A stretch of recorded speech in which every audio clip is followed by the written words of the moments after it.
Pakistan stock exchange में 6 साल बाद 53,000 की नफसियाती हद बहाल। 100 इंडेक्स में 378 पॉइंट्स का इजाफा 53,035 की सतह पर पहुंच गया। इससे पहले इंडेक्स 24 मई 2017 को बुलंद तरीन सतह 53,127 की सतह पर पहुंचा था।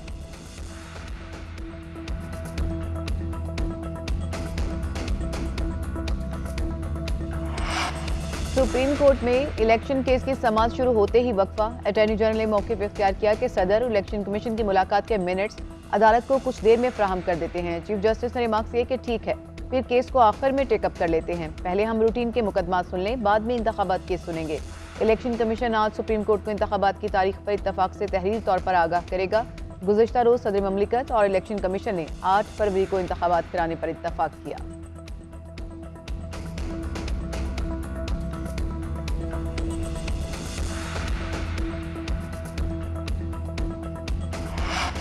हर कोई कहता है कि इलेक्शन शफाफ हों, फिर मुदाखलत भी की जाती है। अटॉर्नी जनरल हमारे फैमिली फ्रेंड हैं, जबकि इंतखाबात कराने में फौज हमारी मदद करेगी। चीफ इलेक्शन कमिश्नर कहते हैं कि आइंदा आम इंतखाबात में बल्ले का निशान बैलेट पेपर पर होगा। कोई शक नहीं कि चेयरमैन पीटीआई मकबूल लीडर हैं। माजी में उन्हें आइडलाइज करता था। ख्वाहिश थी कि वो सियासी माहौल में तहम्मुल का किरदार अदा करते। सदर से मिलने से इनकार नहीं किया, ना मिलने का फैसला कमीशन का था। सहाफ़ी ने सवाल किया कि पोलिंग डे इतवार का दिन क्यों नहीं रखा। सिकंदर सुल्तान राजा ने कहा, चलें इस बहाने स्कूल के बच्चों को एक और छुट्टी मिल जाएगी।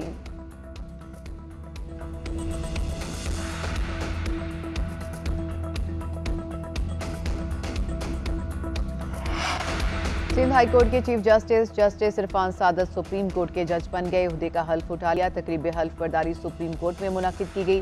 चीफ जस्टिस काजी फाइज ईसा ने जस्टिस इरफान सादत से हल्फ लिया। हल्फ बर्दारी तकरीब में जजेस और सीनियर वकला ने शिरकत की।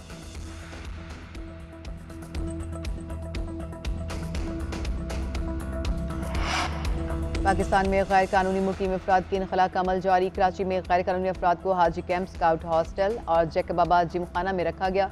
257 अफराद बॉयज़ हॉस्टल कराची मुंतकिल हो गए। गैर कानूनी अफगान बाशिंदे ट्रांजिट पॉइंट्स में पहुंचना शुरू। पॉइंट्स में खुराक, बिस्तर और मेडिकल समेत तमाम सहूलियात दस्तियाब। गुज़िश्ता रोज़ मजीद 19,344 अफगान बाशिंदे अपने मुल्क वापस चले गए।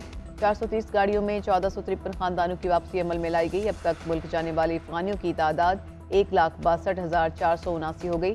तुरखम बॉर्डर आज रात 11 बजे तक खुला रखा जाएगा।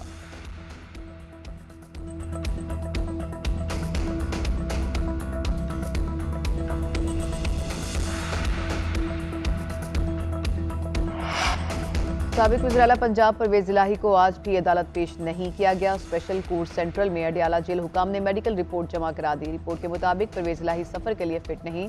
उनकी मुख्तलिफ बीमारियों की हिस्ट्री है। सफ़र करने से बीमारी बढ़ सकती है। परवेज़ इलाही और दीगर के खिलाफ मनी लॉन्ड्रिंग केस की समाअत जज तनवीर अहमद शेख की अदालत में की गई।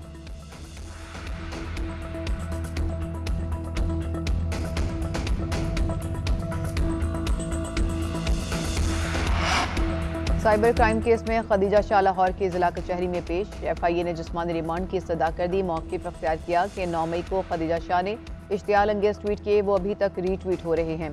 खदीजा शाह के वकील की केस में वक्फे की इस्तदा। कहा, सीनियर वकील हाई कोर्ट में मसरूफ हैं। अदालत ने इस्तदा मंजूर करते हुए समाअत कुछ देर के लिए मुलतवी कर दी।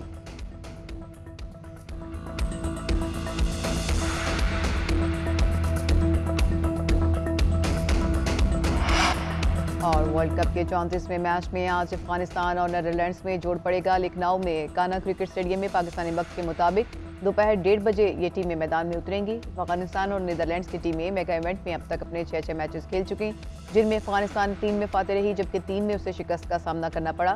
नीदरलैंड्स 6 में से सिर्फ 2 मैचों में ही फतह से हमकिनार हुई और 4 में उसे शिकस्त खाना पड़ी।